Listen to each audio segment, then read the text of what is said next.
Welcome to Comics, the podcast where me and my mom look through our comic book collection, 2 issues at a time. And today we're looking at Marvel Comics Iron Man number 288. Meltdown at Ground Zero. Yeah, it's a 48-page anniversary special. And Special cover? yeah, it's got like a hard stock paper. It's reflective.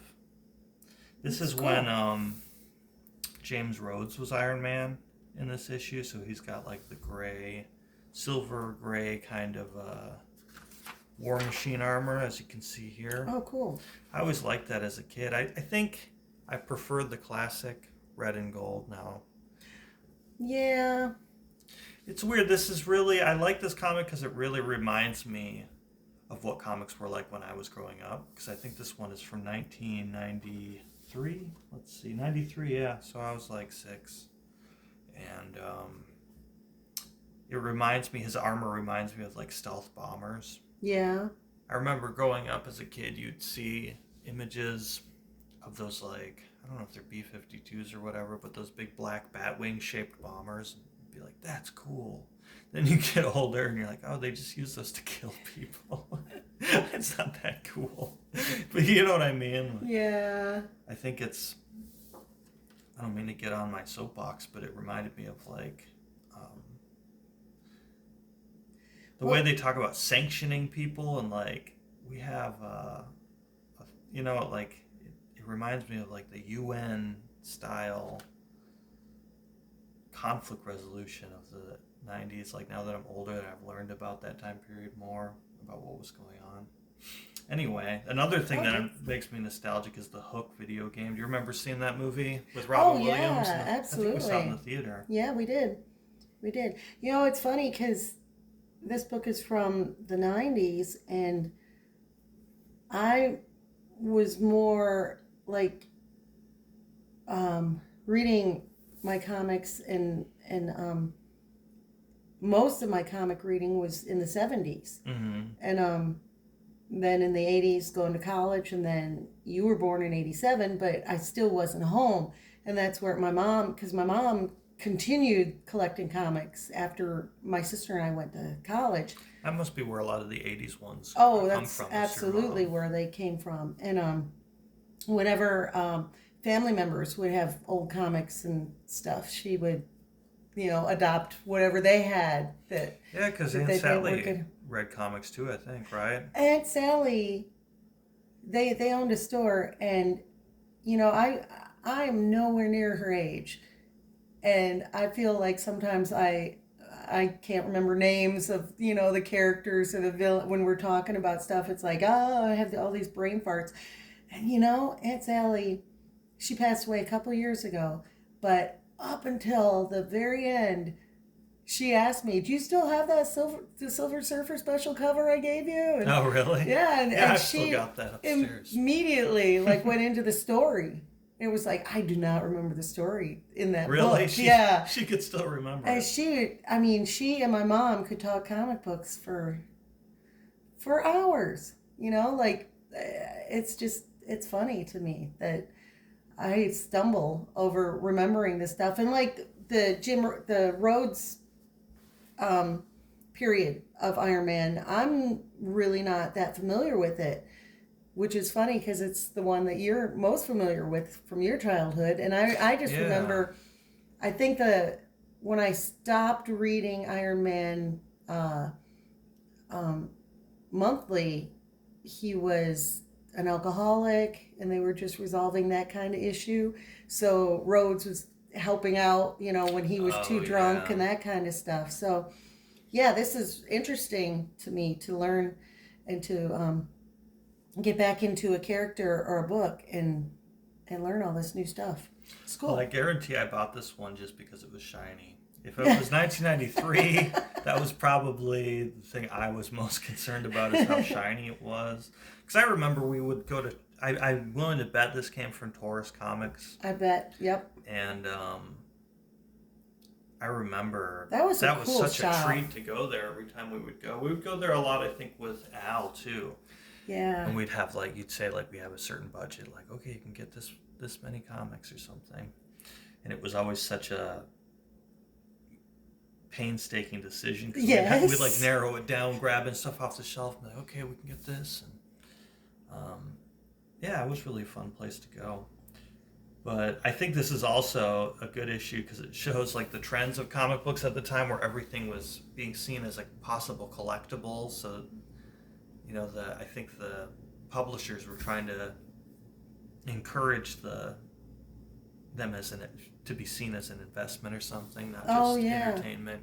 Because this is around the era of the death of Superman, which is famous for being that like hyped up kind of like this is a one of a kind thing, and then it kind of so everybody needs to buy it. Yeah, that led to like the bust of the boom and bust of the comic industry in the 90s. But anyway, for being such a cool cover and like a special anniversary issue, it's not super jam-packed with events. A lot of this beginning thing is like, it reminds me of like a 90s action movie like The Rock or something like that, or like I don't know, Die Hard's not like a military movie, but you know how they'll have like montages of like the FBI or like this military organization. A lot of the dialogue is stuff like that, of like payload delivered, like we're at 20,000 feet, checkmate, confirm, like it's all this like formal like.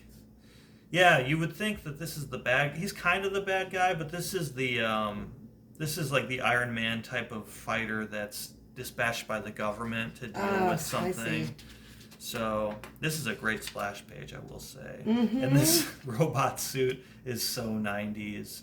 With like the helmet really reminds me of a couple of different things. Juggernaut. It kind of reminds me of Onslaught. Do you remember in the late 90s when they did the Heroes Reborn, where Onslaught was like Professor X and Magneto like had like a psychic baby or something, and like it was all powerful. And that wasn't weird at all. Just the huge the huge guns and just and like the over armored little mitten. Yeah, he's got his mitten on. He's like, give me one blaster arm and one mitten.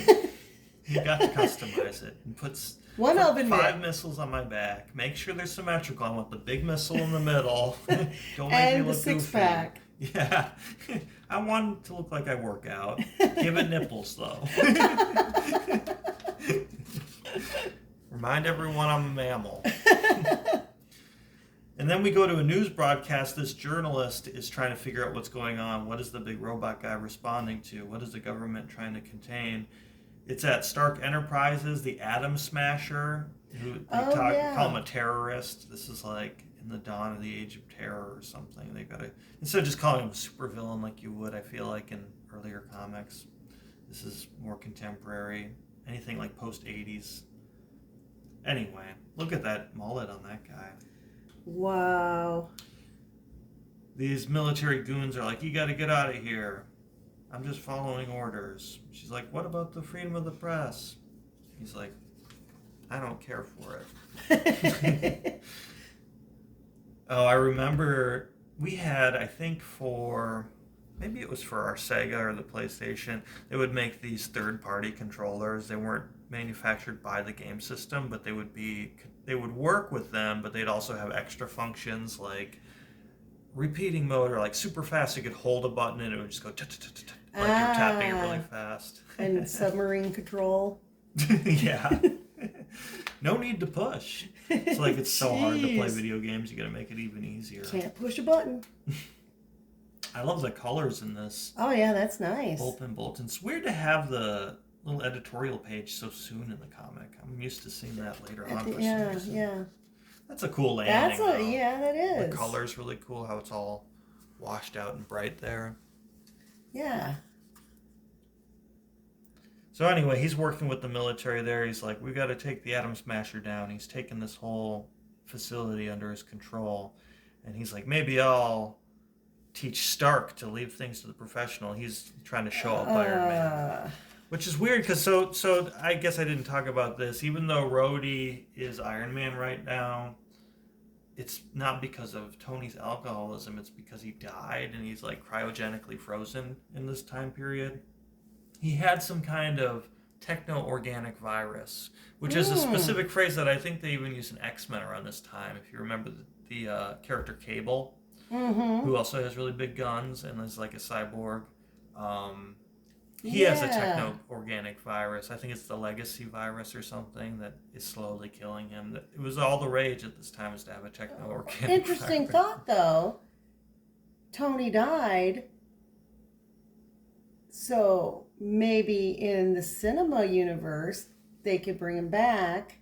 Just saying that, well, It was a techno-organic virus. No, He but got they over put it. him on ice. Yeah, no, I think that they'll bring him back eventually. I hope so. It would be nice to have a cameo like later on down the line. Yeah. And I mean, technically, Superman could fly backwards through time and bring Cap America back too. Superman's gonna do it? He's gonna cross over from DC? Well, I mean, it could happen. Hey, who knows? They had Marvel versus DC. Maybe if the comic book movies don't start doing better at the box office, they'll rush to that. Okay, Spider-Man, Superman, we got Mega Man, Pac-Man. That'll be Sony's new idea. Oh, great. This is the Atom Smasher, speak of the devil. That's a cool costume, though, you gotta admit. He looks like a weird lizard man to me. All the little green lines. Does he shoot little atoms out of his kneecaps? No, they're just for show. He's like an atomic sort of villain, I guess. I don't know. They don't really get into what he can do in this issue, but he has this green aura and he can like blast people. It's funny that he's conveyed like this aura and these dots, and it's like, what, those are bigger than atoms. I mean, there's a lot of, it's like. I do like that his speech bubble has the little black dots around it. The black dots reminded me of Sunspot from New Mutants. The way that they draw him being all like, he's not on fire, but he's like got some kind of smoldering energy or something. Hook again. Man, oh yeah, they're really trying to sell. They're double dipping. Somebody at the ad department at Marvel was working for Hook. Yeah, they were. They got off easy that month. I like the sad look on Iron Man's face. Like, oh. So he's under all these girders because in the last issue he got blasted by the Atom Smasher. Oh, okay, so That's why they sent in the big orange guy, the big golden robot. So he's assessing the damage to his suit. He gets out, but he kind of takes some damage there. Yeah. Some of this debris. Well, they don't make buildings like they used to. Yeah. He's always got a witty little saying or, a pithy comment, even when he's getting crushed by girders.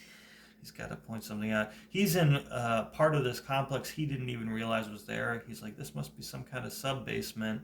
And he realizes that hidden in this compartment, in this sub-basement, I guess it's like a basement, like 2 levels down, are all these toxic chemicals that are leaking.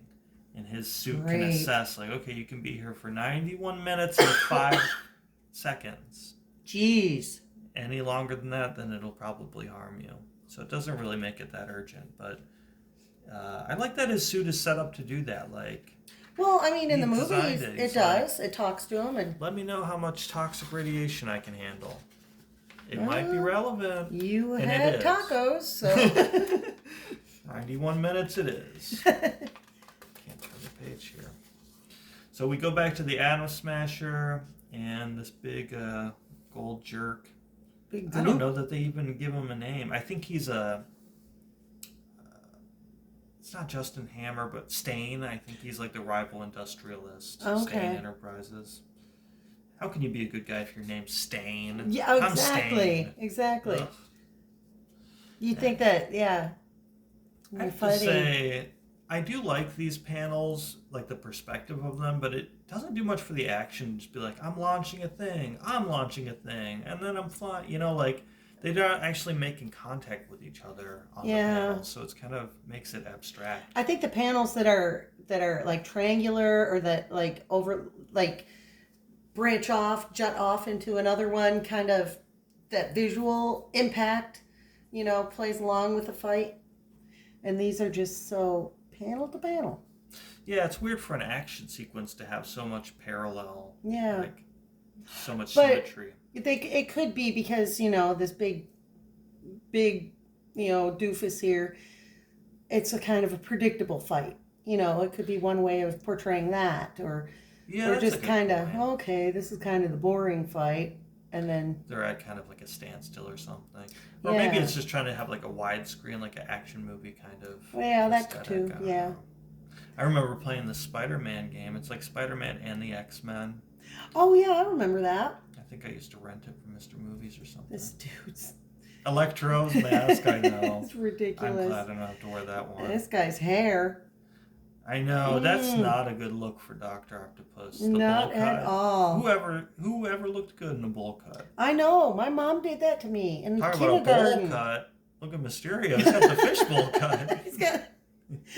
Your mom gave you a bowl cut. Yeah, but she put on my head this little metal bowl, and then it kept moving. So whenever she go to a side, it would kind of go over. So I got the angled bowl cut. It was, and I had my hair was so long before that I could sit on it, and went from that to a bowl cut. Well, there's some pictures of me and Brenda that look pretty bowl cuts. That's true. One thing I do like about this Iron Man is this little like lightsaber thing that comes out of his wrist. Yeah, that's nice. See, now we've got more action in the panels, and who's fighting? The less boring guy. That's true. They're all asymmetrical now. Mm-hmm. Like, this is the guy that you should be rooting for. Yeah. I like this, how he's emerging, from this tight, intense space to, and bashing out. But look at badass Rhodes. I used to think his shoulder cannon was the coolest thing. I was like, man, I don't know, that he forearm really improved on Iron Man's armor. He's like, give me a lightsaber in one arm, give me a forearm with machine the machine gun. I want cannon on my shoulder, and give me like a boombox, just so I can play jock jams.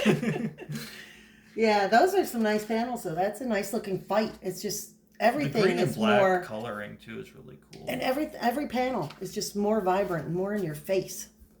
He cracks the Atom Smasher's armor and reveals this he's like a burning atomic guy.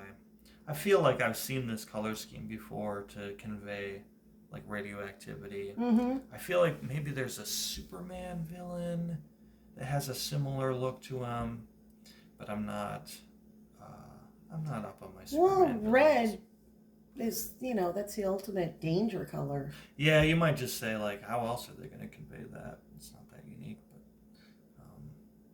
I used to pore over these. After I'd finished reading the comic, then I would look through all of it, like, which comics would I want if I could order all these comics? And I'd be like, oh, man, we got $1 comics. Oh, yeah, true. We got hot comics. Who doesn't want the hot bestsellers? comics? What's the difference between a hot comic and a bestseller? True. They're both flying off the shelf. Wow, I should get this for 4th of July.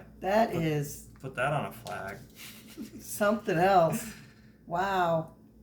It makes you wonder, why isn't Captain America more eagle-themed in his own costume? He's kind of got, like, those little scale blue things. Is that supposed to be like feathers?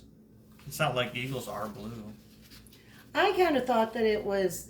I never thought chainmail or something? No, I felt like more the skin on an eagle's talons. And their legs and stuff. And that's the part that they thought would be the best to put on. We'll give you the skin of an eagle's talon. It'll give you the edge in all of your fights. People won't want to touch you because you're so gross. Instead of getting, when you get goosebumps, he gets eagle bumps. Eagle skin. Ew. Anyway, we get the Atom Smasher's origin here. The first time I accidentally read it like this, but it actually goes like this. I see. My comic literacy failed me.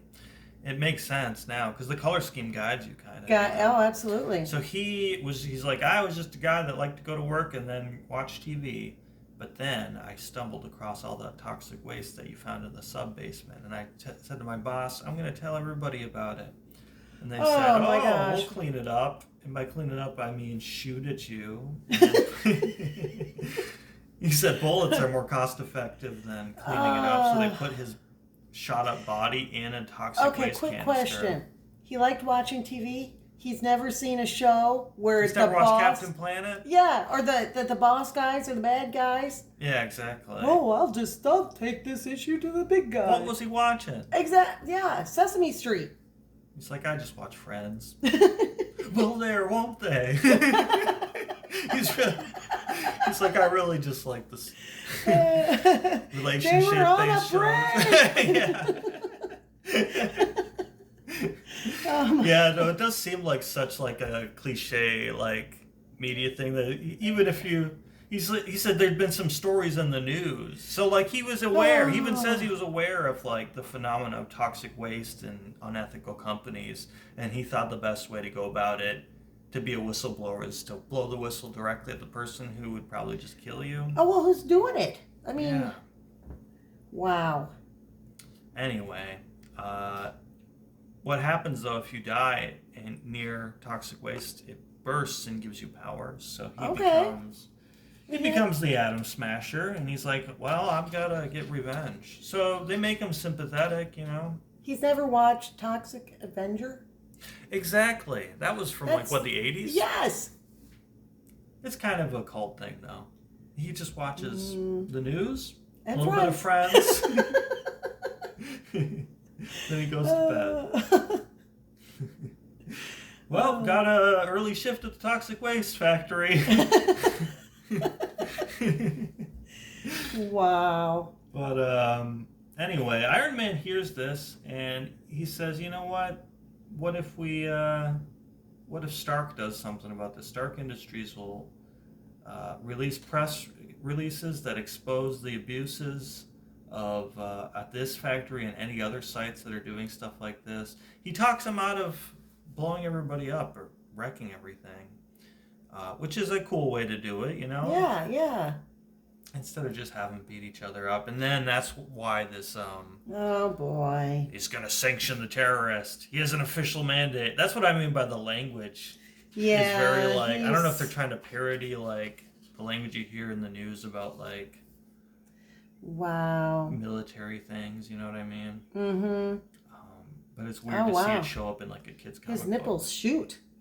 Yeah, he only uses them as a last resort. Jeez. Well, he barges in, even though they peacefully decided to stop fighting, blasts him with the nipple guns, and then Iron Man shoots him with an electromagnetic pulse. So that disarms both of them. But this is a way for Iron Man to defuse the situation because he shows that, hey, and Atom Smasher realizes, he says, hey, I'm willing to be defenseless in my armor as it reboots because it's going to take a few minutes after the EMP for them to be able to even move. And so Atom Smasher's like, you know what, that's a good point. I could just kill you, but you trust me not to do it. This is kind of like, looks like a knockoff of Dungeons & Dragons. It's like Dungeons & Dragons was more of a board game. Dragon Quest. I like these pewter figures. I went through a little phase where I really liked pewter figures. Do you remember we used to go to Touch of Finland? I think I had a wizard and maybe like a dragon or something. I had a couple of them. But I remember you always used to tell me to wash my hands if I handled them. Well, because pewter, sometimes like they lead or something put, in your skin. an amount of lead in them. Oh, really? So now you look for pewter that's lead-free. And then when I ate them, you were really mad about that. It looked like I couldn't tell if this was a bow in the kid's hair or like a little thing to underscore the word adventure. Because it's so dark in the background, it kind of blends in. It's weird looking. That to me looks more like an 80s girl sitting there. That weird little... What is that, a brooch? What do you call that? Yeah, like this I've never known a kid that wore like such... And a big old bow in her hair. Yeah, I guess I never played Dungeons & Dragons as a kid. Jeez. Let's see. So he leaves, and the big government robot is like, after 14 minutes, I'm going to reboot and I'm going to beat the crap out of you. And then Iron Man's like, well, my systems reboot after 6 minutes. So I'm gonna and he's got the little frowny face. I love how they make his mask, his metal mask, expressive. Yeah. Like, a lot of the times it's the same. It's pretty consistent, like a frowny face, but sometimes they make it look happy or surprised. He cusses. I know. Oh, crap. I used to get such a kick out of that when I was a kid, to see, like... The swear words? Yeah, the little symbols, the ampersands and stuff they would use to do swear words. I remember one comic character that I used to read in the 90s, Lobo, used to always use... Instead of using stuff like that, they would have him say stuff like bastich, which is like bastard and bitch mixed, I think. Like, they give him his own custom cuss words. Yeah. Which, looking back, is really hilarious. I can't remember any of the other ones, but I thought that they were actually things people would use. I didn't know that they were custom to Lobo. I was like, you don't hear that one that much. I guess that's a new type of cuss.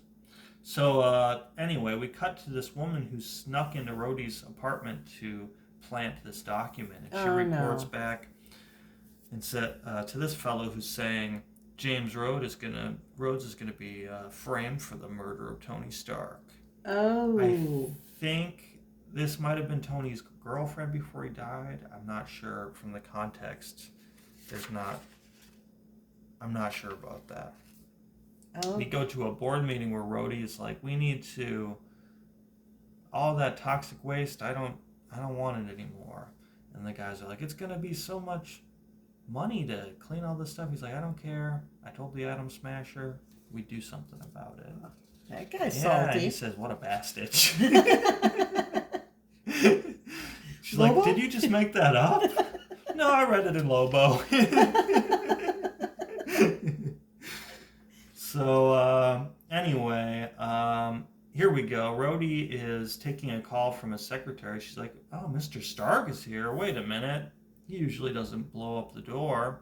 It's actually someone disguising themselves. It's the living laser who can change his physical appearance to look like Tony Stark. Great. This also made me think, with like the hairstyles and the dress styles, how there's even fashion changes even for like how we depict billionaires, like really rich sure. people.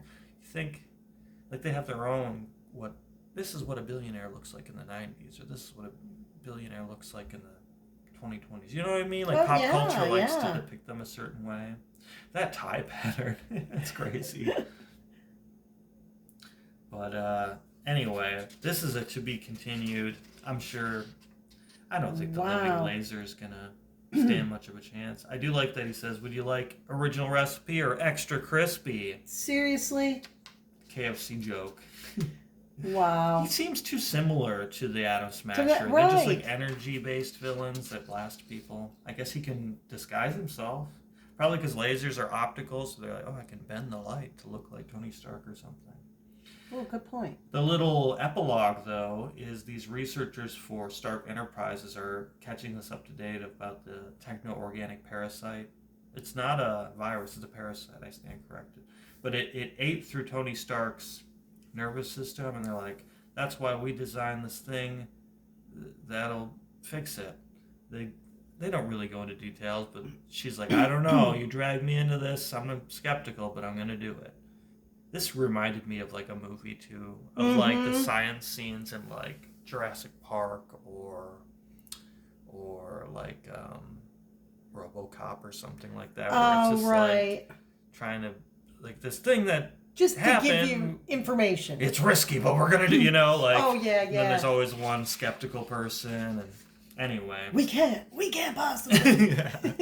You don't mean that we should. What? All right. So anyway, they decide that they can fix him, that they can bring him out of cryogenic stasis. And before that happens, we get this little mini story, which is basically Tony Stark, his origin story. I love how blocky the original Iron Man armor is. He's got like square shoulders. But it's basically like, I was a really smart kid. We do get a little bit of narration of like, is this heaven or hell, or am I stuck in my own, he's like, I think I'm cryogenically frozen, but I keep having all these images I'm reliving. So he's aware while he's frozen. Yeah, that's what he's surprised to find, is he's like, he knows what's going on. Yep. So he's the valedictorian, he's rich, but he felt like his life was empty, so he did all these extreme hobbies. Yeah. Like, I jumped out of airplanes, I went on a glider, I wore this really bright colored ski suit. That was daring. Did that Did he foreshadow pull it off? the Iron Man orange colors? and red. Or golden red. He's got a thing for golden red. He's like, I tried orange and blue. I tried purple and green. Then I really found my identity. Anyway, he snaps out of his decadent lifestyle because his parents die in a car crash. And it was like negligence on the part of the car manufacturer. So he used his fortune to buy the car company and like fix the problem, and that became like his new addiction, was like being an industrialist and I don't know, like inventing things. I don't know. A lot of this part is, it reminds me how much I have internalized the newer Robert Downey Jr. version as the status quo, whereas I remember in the early 2000s when that came out being like, oh, that's like a new take on it. It's funny how that over years, you're like, I guess that's the new version of it. Because he goes off to Southeast Asia rather than, what was it, Afghanistan in the movie? It was in the Middle East in the movie. Oh, right. To go check on one of his projects when everything goes awry. I do really love this. That's nice, yeah. And it's funny they spent so much time in his pre-Iron Man days talking about, like, I guess it's for character development, but talking about, like, I wasn't happy with my life. And then when he becomes Iron Man, we don't actually get any explanation of, like, how that happened. It's just a little visual montage of him, like, getting injured, building the first suit. Suddenly, he's, like, confronting the Hulk. Everyone has to confront the Hulk. Mandarin. MODOK, he's shooting MODOK. Everybody's got to do that. He's getting punched by the Black Knight. I don't know who this gold-faced woman is. He's in the Avengers. He confronts Doctor Doom. That's pretty cool. Yeah. He joins the West Coast Avengers. And I will say I like the red and silver. The red and silver's nice. That's pretty cool. I like the pointy shoulders. It's not bad. It reminds me of I think it's a Capcom video game where you're the Avengers, and I think they have this suit for him in it. And I don't know if you ever played that game with me. It's one of those beat 'em up games where you're side scrolling and you just like fight like henchmen by pressing the A button over and over again. Mm-hmm. You could like toss them and stuff. I think you and Brenna played that. Yeah, I think so. Because they had the silver vision in it too. The character. Character design where he's all like translucent looking rather than what is usually like green and gold, green and red, something like that. Anyway, we fast forward through Rhodey taking up the mantle and fighting these samurai-looking characters. He's like, that's all behind me now. I feel there was a period of time in comic time where everybody had to fight samurai. That's one of the first adventures you do. It's how you get your wings in the comic book world. They do their like weird surgery thing. She's using these like automated or like these mechanical. I guess she's controlling this robot because they're doing some kind of like delicate surgery. She was the skeptical one, and he's like, I saw this light when I thought I was dying. I'm gonna go step in the light again. But it's all code. Yeah, so he's like the digital man now. He's like got an operating system in his body. This really reminds me of a movie too. Oh yeah. I don't believe it, but it started writing itself. Look, something new is coming through. Folks, I think you better come see this for yourself. And he writes a little note on the screen for them. That really reminds me of like something Michael Crichton would do in one of his books. Yeah. Or the movies based on his books is this kind of interesting idea for a hero though, that just rides the wires. Yeah, and that's a cool theme for Iron Man since he's such a technologically based character, to give him that high-tech sort of update. In another ad, we saw the Spider-Man game. They're really double-dipping on the ads, aren't they? I really want you to play. I don't know if I ever played Mystic Quest. Yeah, that doesn't look familiar. Look at this 90s fashion. wear your shorts. Interesting. You need long sleeves but shorts. Weird combination. Yep, Cover those forearms, but you want your shins exposed. Wear an undershirt because it's kind of chilly out, but wear shorts because it's warm. It's kind of hot. Yeah. That's interesting. Okay. So yeah, I think it's if anything, for an anniversary special, it's like a reboot because it seems like Tony's about to reclaim the mantle. Mm-hmm. Iron Man could go back to being War Machine. Well, interesting enough, if he's presenting himself as Code now, he could go into the suit and be the suit that Rhodes is wearing. Ugh. It's like, I never wanted to wear you, Tony. He's like, it's moist in here. Why is it so moist? Fart detective. Ick. Hey, you have a red. I have a red hero too. Red and yellow. I don't know. I love his facial expression on this cover. Oh, there's some good facial expression in this comic. The Eradicator. Enter the Eradicator, the Flash, the fastest man alive. And so you see on the cover here, kind of tells the whole story. So you have Flash looking up, and what have you done? I only wanted to catch this crook, not kill him. And you fight crime your way, Speedster? I'll fight it mine. And this guy back here, baseball. And this guy. I like the smoke or whatever that is supposed to be. Bubbles. It is bubbles. It is. It turns out his gun turns people into bicarbonate soda. Oh wow. Do you like covers that have dialogue on them, or do you prefer the covers that are just like a scene of action, like Iron Man? I think it depends. This one, now that I've read the book, it kind of, that's it in a nutshell.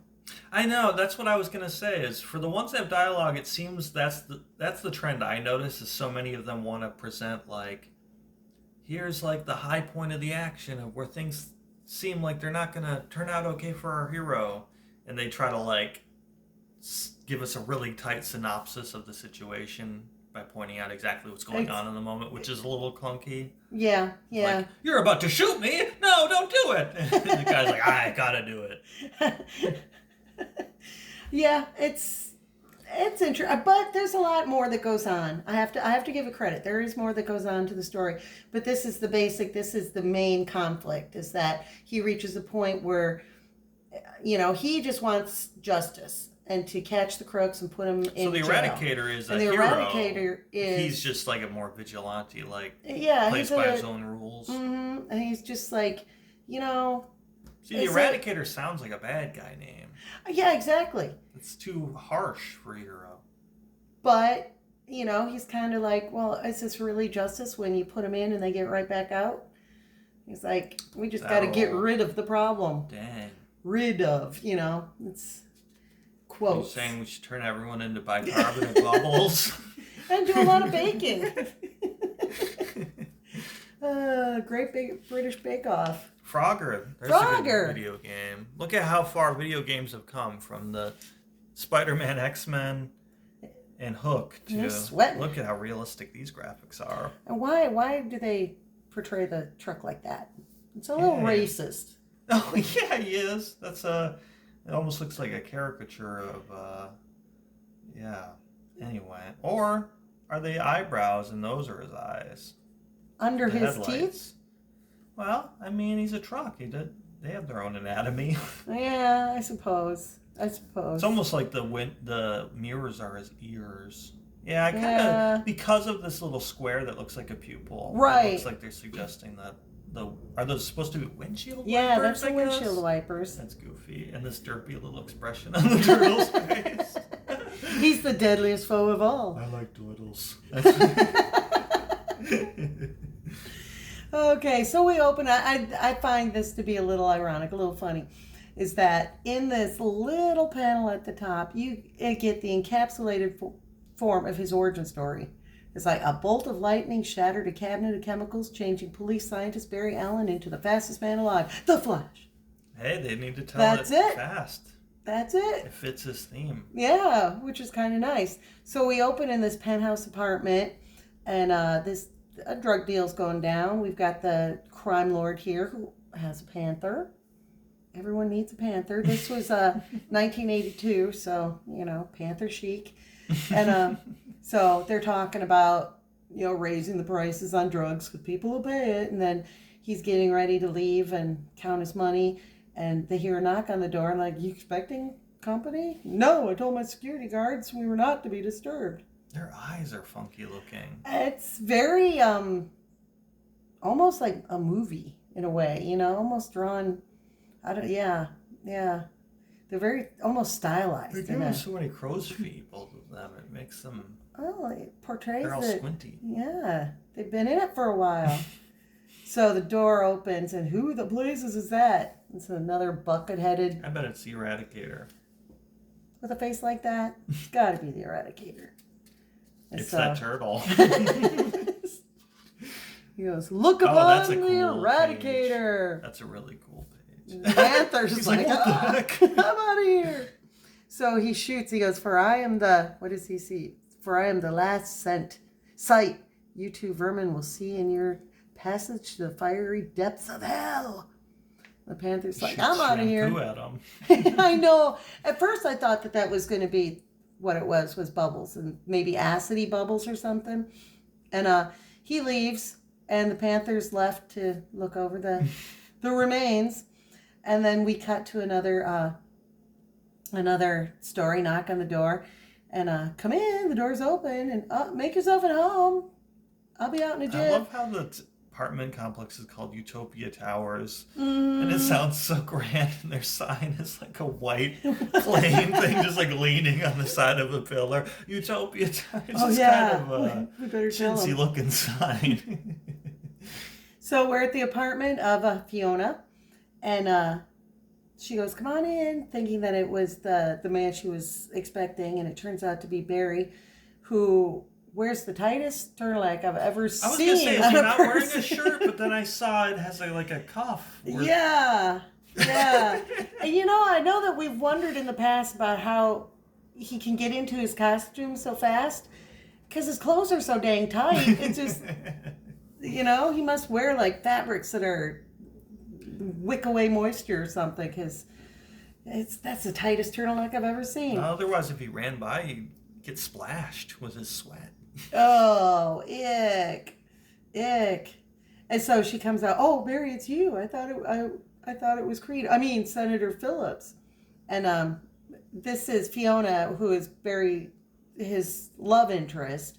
But now that she works for the senator, they become closer. So now she's kind of putting him off. Kind of the thing where they have this little dialogue, and maybe after the primaries we can get dinner.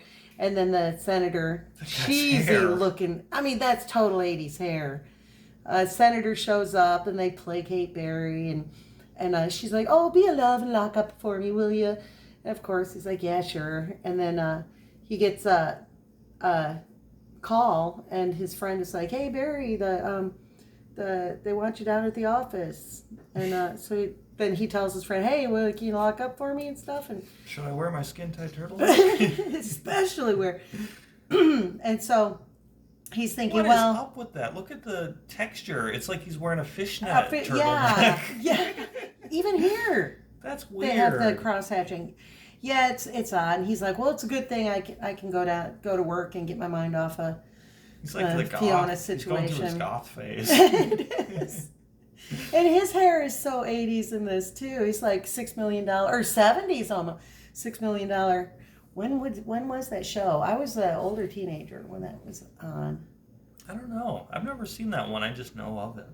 And so he takes off, and he lets his finger presses a hidden ring spring, which releases a compressed scarlet uniform into the air.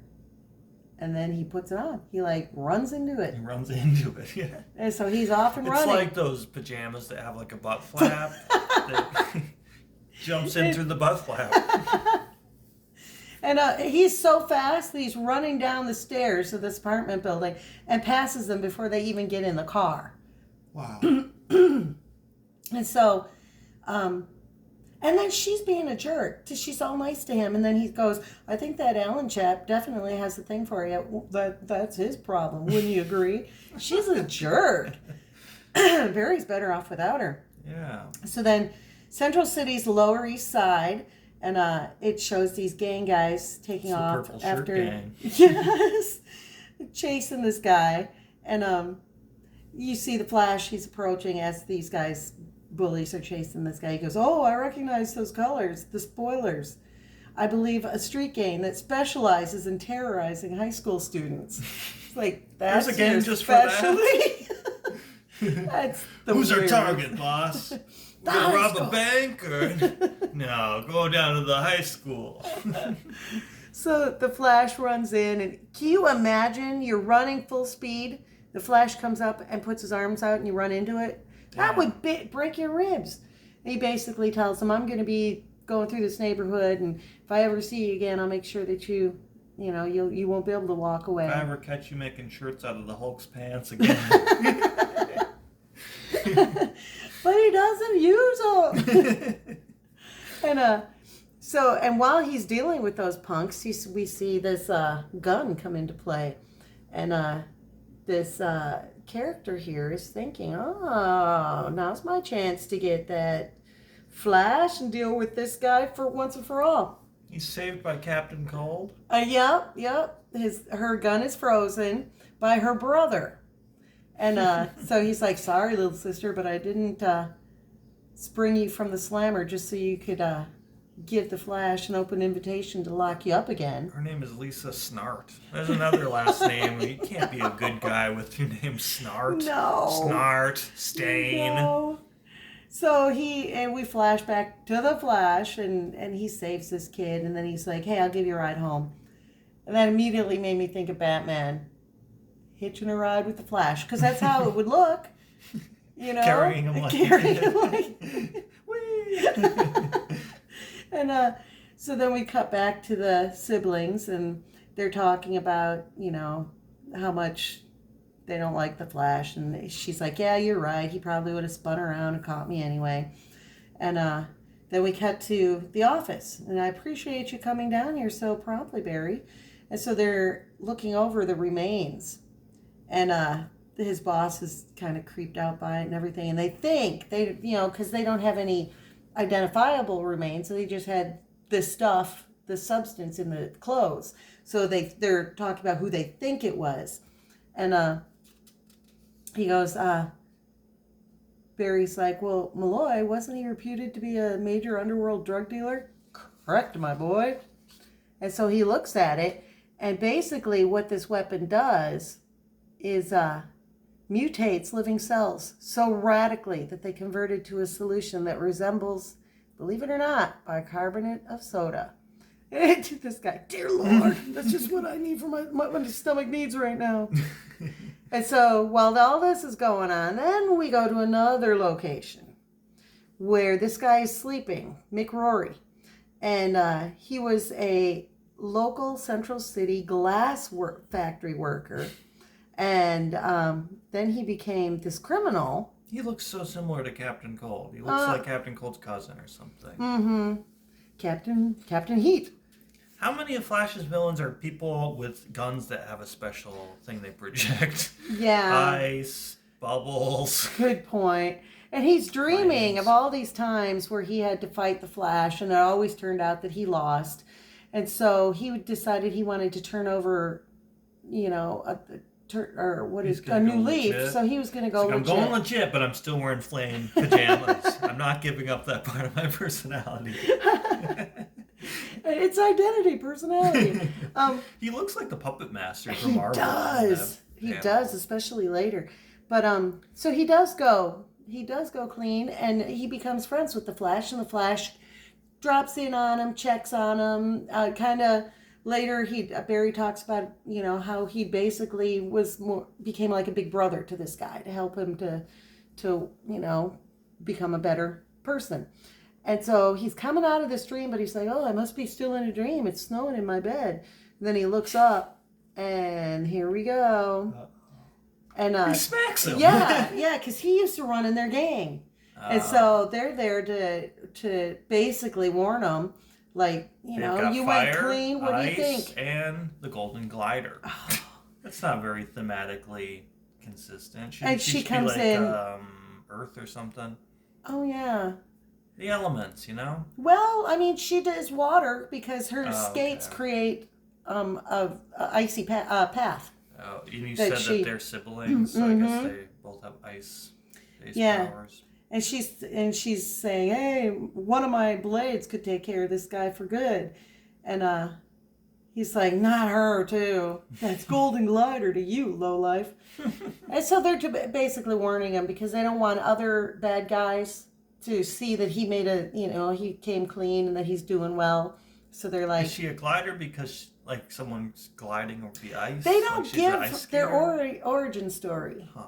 Yeah, I'm not familiar with Golden Glider. No, these three... Or the fire guy. I just know Captain Cold. He's familiar to me. Yeah, all three of these were not familiar with me. But she is Heatwave. greedy. I think his name is Heatwave. Greedy for gems and stuff. And so she's like, these jewels, you're known for your arsenal of lethal jewels. So she drops them on him. And how very right you are, Mick. I hope you feel up to writhing in agony. So you see where all those jewels drop down on him. Dang. And they're burning him? Yeah. And they're like, I believe you've succeeded in making just to kill him? an indelible impression on this upstanding citizen, little sister. And then they take off, and that's what her power does, what her skates. Like Iceman. Yeah. And then we cut... Or as I call him, Gliding Man. It just seems like a weird way to describe what her theme is. Yeah. The Golden Glider. It makes me think of a hang glider. Oh, or yeah. A bird or a moth or, I don't know, something I don't air-based. think about gliding on the ice. Yeah. I don't know. I mean, maybe in figure skating they would say something like that. Yeah. But yeah. So then we cut to the senator here is on TV and they've got the TV on in the lab, and he is basically saying that, the Flash has all these bad guys, super bad guys that he has to deal with, and his platform is that he's going to get rid of crime, and he's very anti-crime, and Barry Allen, he kind of badmouths. And wait, is he the Eradicator, too? It kind of sounds like this Eradicator guy. And Barry turns it off. He goes, I don't know about you, Patty, but he's lost my vote. And at least we have the same haircut. I know. It's only the glasses keeping us from thinking that they're the same person. And then here's the senator with the reporter. And then you have these two guys. And these are bad guys, like local criminals. And they're like, geez, he's so slick. I'm almost tempted to vote for him myself. And then you cut to this plane coming into the town, and wait, you're telling me that the politicians who say they're the toughest on crime are actually criminals themselves? That's too unrealistic. What has that ever happened before? Then you have a plane coming in, and they're talking about how that is, if it wasn't for this tragic premonition I'm having about Senator Phillips' rapidly approaching untimely end. You follow my drift, Frankie? And then we cut back to Barry and Patty, and they're getting ready to leave. And then you hear, there you are, Barry, my boy. And he's like, another minute and I would have escaped. And it was his boss. And he's saying, hey, remember, I believe you're coming to dinner tonight. And so he's like, okay, yeah. And so he has to go to dinner at his boss's house. He's bragging on his wife's dinner and stuff. And they finish. And she's like, oh, why don't you boys go amuse yourselves while I clear the table. He takes them down into the basement, which is, he says, step into my parlor, said the spider to the fly. And basically, the reason he wanted to get Barry there was he took him down to his gym. And part of this whole thing is that his boss had just recently had a pacemaker installed. So Barry's down there going, well, it's a good thing he's taking care of himself. And, And that taking care became of his his... superhero identity? He's the pacemaker now? No. But Barry, innocently thinking, oh, it's good that he's taking care of himself and stuff. And then he's talking, sorry about the slight delay, but I'm still working on cutting down my quick change time to under 60 seconds. Barry looks, good gosh, quick change into what? He goes, my secret crime-fighting alter ego, of course, Captain Invincible. Not even Thelma knows. And so he goes, come on, come at me. Oh, God. He doesn't know Barry's the Flash, And so he hits him and he goes after Barry. And Barry can't, he'd give away his identity. so he can't do anything. So, he takes the headbutt and and the guy is like, he's narrating his attack. He goes, at a right cross with a surprise forward lunge. It's a good reaction. Yeah, and knocks the air out of Barry. And they're both standing there, and he goes, oh, suddenly feel faint, woozy. And Barry's like, welcome to the club. And then he goes down. And then you hear, this is his wife at the top of the stairs, Daryl, what was that? A groan I heard down there. And Barry's like, whew. For a second, I thought it might have been a heart attack. He just fainted. So he doesn't want him to get embarrassed with his wife coming down the stairs, finding him in the suit. He redresses him in his clothes. And I like the lines in this panel. Yeah. His baggy costume. Yeah. So he comes to and stuff, and he's like, oh, thanks for changing me back into my outfit. Because he doesn't know how long he was out.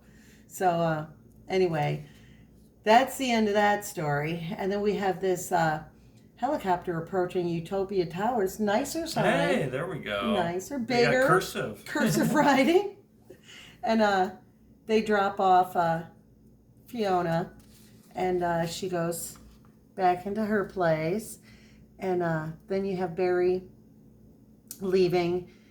His boss thanks him for changing him. Barry goes to the gas station, needs to fill up, and then he hears the radio police call. That would be so weird with the Flash. I wonder how many times that happens where people are talking to him and then turn back around and he's gone.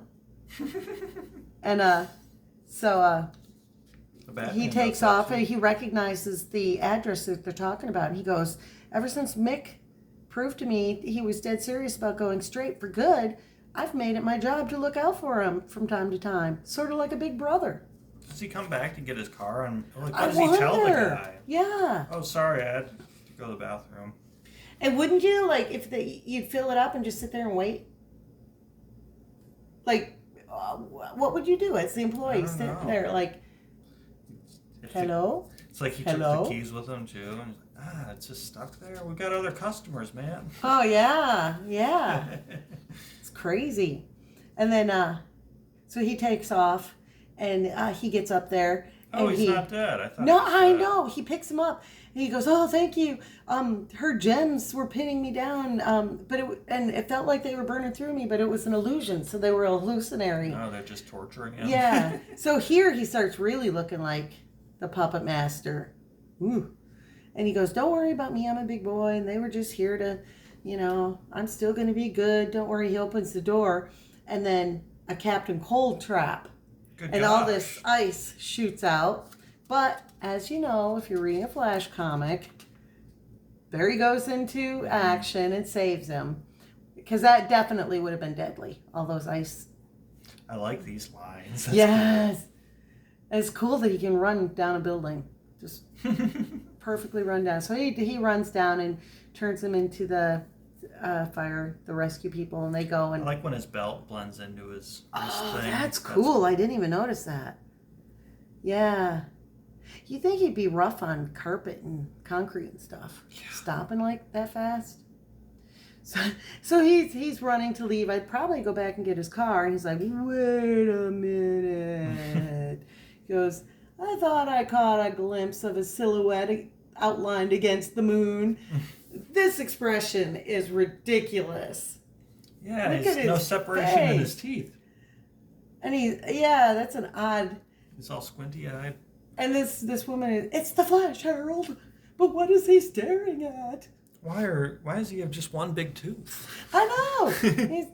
This is the part where Tom Cruise is playing him. He goes, "That's his business, dear. I suggest we go about ours and not bother the man." Your thing, you wouldn't do it on the full moon night where it's all bright. And you would hug the building rather than, they're clearly standing out. I mean, this guy could look at this guy and see how he's silhouetted against the moon. So these assassins are going up to take care of the senator. Assassins. Yeah. And so Barry takes off and runs up another building. He runs as he knocks into these guys and they're falling. He has the time to run into the senator's apartment, check out that his butler's doing blah blah blah. Everything's fine. Everything looks good. Now that I've got a second job. That damn Bruce doesn't pay for crap. He goes, now that I've seen the apartment is safe and secure, I've only got about 3/100ths of a second left to save the sanitation department some extra work. Going down. And he takes off. And the doorman down there, what in heaven's sakes, preserve me. And he goes down and he catches him, ties him up, but silently watching from the roof. And must be that Eradicator guy. Of course, he's on the cover, and we don't get to see him till the last few pages. Yeah, well, one of the assassins is up there, and he's watching, and then he turns around and think of me as a dispatcher, if you wish. An Eradicator. So Barry has him tied up down here. The assassin guy turns and shoots the guy, and he's like, "What? You're taking him like a sponge." And he's very Dr. Doom looking. He is, yeah. And so he picks him up and throws him over the edge, but also, obviously must have shot him with his weapon because he's turning to bicarb. And this is my town now. The Eradicator is here to stay. Next issue. 2 contenders for Central City, or 3. Find out when Goldface comes to town. Yikes. So the Eradicator is like the dark, go too far hero. Anti-hero. Yeah. The Flash is the traditional hero, and then we've got Captain Invincible, who will have a heart attack if he has too much physical activity. Yes. Take the elevator, and he's got a really baggy costume. I love the colors on this cover, though. I should have mentioned that. The pink with the purple is a cool that's choice. Nice. And you got to wonder if they're going to have the Mick Rory show up in the next issue as well. Because why go into his story so much and the conflict between him and his old gang, unless they're going to bring him back. So, yeah, it's interesting. There was kind of a lot going on. Even though the whole gist of the story is on the cover, there's a lot of little stories going on. Got the Norman Osborn haircut. He does have the Norman Osborn. Give me the Norman Osborn. I wonder if wouldn't that be a cool idea for a salon? There's all comic books and posters on the wall. You could go in and You only can get haircuts based on characters in comics. Give me the Pelican. Give me the Electro. Oh, they'd be doing a lot of storm dues for prom. Yeah, that would be cool. Rogue. I can see Rogue, that being yes. popular. Yeah. Who else? Oh my gosh. Very few Professor X's. Yeah. That's an extreme look. Do you want the Puppet Master or the Xavier? The Puppet Master would be all hair. Well, they give you the pencil eyebrow treatment. Oh, yeah, that's right. Ew. And they give you those, how he sometimes has like weird fake lash looking things. Oh, yeah, he's got the long lashes, like a marionette, or not like a ventriloquist dummy kind of look. Yes. I wouldn't want that. No, yeah. But it would be fun to go in to a salon like that. I don't know if we could get a loan for that kind of business. What's your plan. business model? Well, haircuts, comic books, super haircuts. Yeah, shows you how much comics can change in just 10 years, 11 years. Yeah, the colors. I mean, obviously the age of the comics impacts that, but. Well, here you see all the dots, the printing, the traditional printing dots, and the Iron Man there, it's very saturated and many more dots per inch. Oh yeah. So yeah, it is There's interesting. almost a look to these colors where it's like, oh, is it still wet? Am I Yeah, gonna get yeah. some ink on my fingers? Some of them Yeah, are but so you know, deep. looking at that does look like a movie. Even the Yeah, the storytelling style of the panels and everything is a lot different. I feel like yeah. for some reason you got more of those symmetrical bars on this Yes, one. That yes. gives it a kind of cinematic thing. Yeah. Symmetry like that. And these widescreen long panels like that. Yeah, yeah. Interesting. Well, anyway, Interesting. if you made it this far in the episode, thanks for watching, and make sure you give us a like and subscribe if you want to see more. And yeah, thank you.